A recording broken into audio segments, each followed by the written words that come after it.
नमस्कार दोस्तों, वेदांता स्टेनो में आपका स्वागत है। 100 शब्द प्रति मिनट। डिक्टेशन स्टार्ट होगी 5 सेकंड में।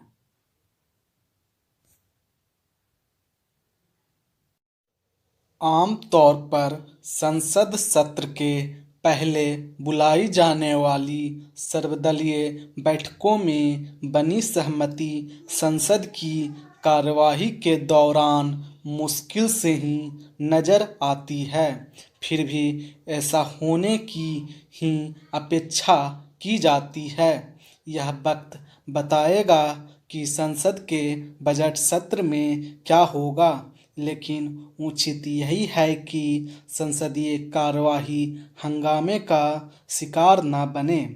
इसके लिए जहां यह आवश्यक है कि सत्ता पक्ष सभी जरूरी मसलों पर चर्चा के लिए तैयार रहे, वहीं विपक्ष अपनी बात कहने के नाम पर हंगामा करने को तत्पर न दिखे।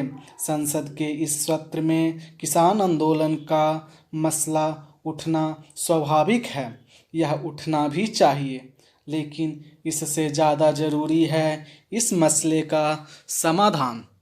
यह अच्छा हुआ कि प्रधानमंत्री ने इस दिशा में पहल करते हुए कहा कि किसान संगठनों के लिए वह प्रस्ताव अभी भी हाजिर है, जिसके तहत यह कहा गया था कि सरकार 1.5 साल के लिए कृषि कानूनों पर अमल रोकने को तैयार है।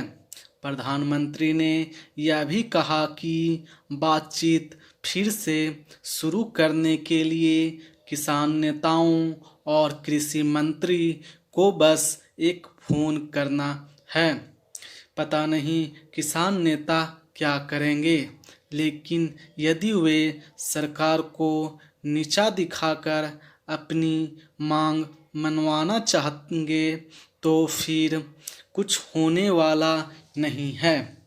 अगर वे वास्तव में समाधान के पक्ष में हैं तो उन्हें यह जिद छोड़नी होगी कि तीनों कृषि कानून वापस हों।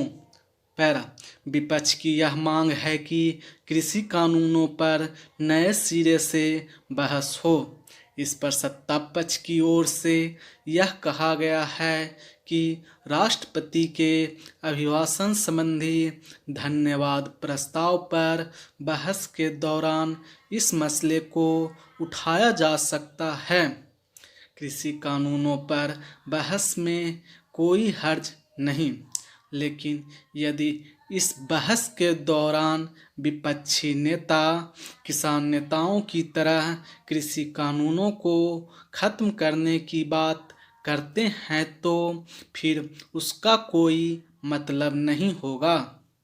यदि विपक्ष कृषि कानूनों पर कोई सार्थक बहस करना चाहता है तो उचित यही होगा कि वह इन कानूनों के गुण दोष पर चर्चा करे। यह उल्लेखनीय है कि किसान नेताओं से बातचीत के समय सरकार उनकी आपत्तियों वाले कुछ प्रावधानों पर संशोधन करने को तैयार थी। विपक्ष को यह विस्मृत नहीं करना चाहिए कि कृषि कानूनों की समीक्षा सुप्रीम कोर्ट की ओर से गठित एक समिति भी कर रही है।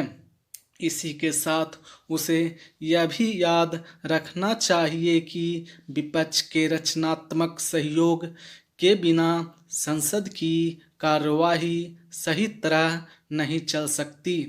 सत्ता पक्ष को सहयोग देने के मामले में विपक्ष का दावा कुछ भी हो, उसने राष्ट्रपति के अभिभाषण का बहिष्कार करके यही संकेत दिया है कि उसने हंगामा करने की ठानी है। सभापति महोदय, मैं रक्षा मंत्रालय की मांगों का समर्थन करने के लिए खड़ा हुआ हूँ।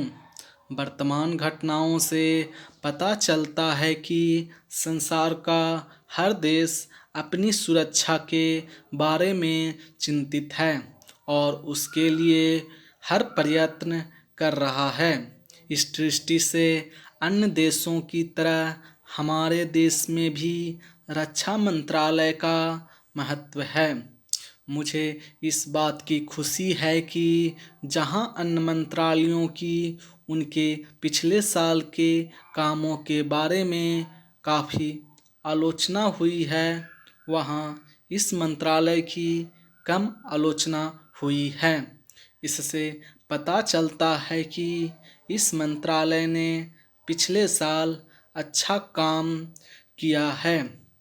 मोटे तौर पर किसी भी देश की सुरक्षा नीति का लक्ष्य यह होता है कि दूसरे देशों, खास तौर से पड़ोसी देशों के साथ मित्रता के संबंध स्थापित हों और हम एक दूसरे के मामलों में हस्तक्षेप न करें।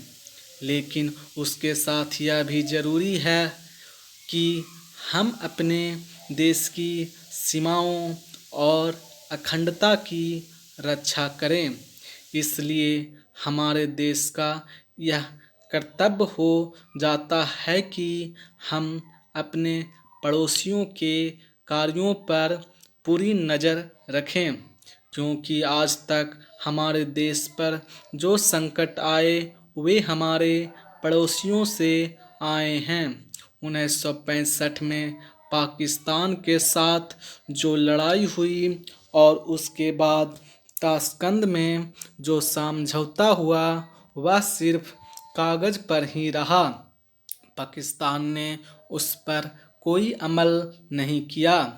इस दृष्टि से बहुत ज़रूरी है कि हम अपने देश की सुरक्षा की हर तरह से व्यवस्था करें।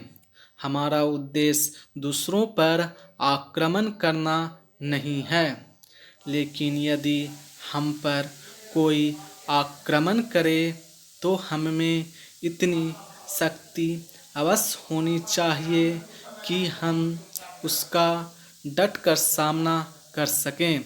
आप जानते हैं कि पिछले दिनों पाकिस्तान को अमेरिका और चीन से काफ़ी मदद मिली है। रक्षा मंत्रालय की रिपोर्ट में भी कहा गया है कि पिछले साल अमेरिका ने पाकिस्तान को 1500 करोड़ रुपए की फौजी सहायता दी है। आज जहां हम फौजी सामान के लिए अपने कारखानों की मदद से अपनी शक्ति बढ़ाने का प्रयत्न कर रहे हैं, वहां पाकिस्तान संसार के देशों से फौजी सामान खरीद रहा है। अपनी नीति के कारण वह सब देशों से लाभ उठा रहा है। मेरा सुझाव है कि हमको भी अपनी शक्ति बढ़ाने के लिए संसार के अन्य देशों से अधिक फौजी सामान खरीदना चाहिए। आज तिब्बत की सीमा पर चीन की 1.5 लाख फौज खड़ी है।